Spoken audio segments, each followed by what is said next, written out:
வணக்கம் மக்களே, welcome back to உச்சம் தொடு. வாங்க இன்னைக்கு குட்டி ஸ்டோரியை பார்ப்போம். ஒரு சின்ன பையன் ஒரு பார்பர் ஷாப்புக்கு போகிறான்.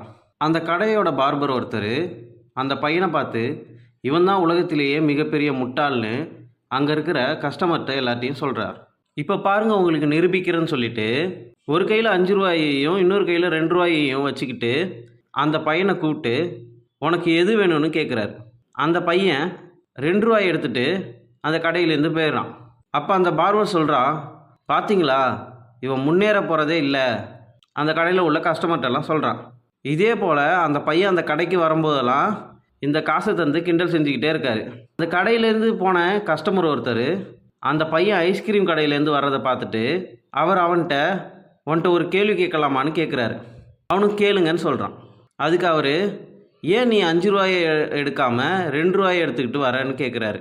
அதுக்கு அவன் ஐஸ்கிரீமை சாப்பிட்டுக்கிட்டே, என்னைக்கு நான் அவர்கிட்டேருந்து 5 ரூபாய் எடுக்கிறேனோ அன்னையோட எனக்கு இந்த 2 ரூபா கிடைக்கிறது நின்றும் அப்படின்னு சொல்கிறான்.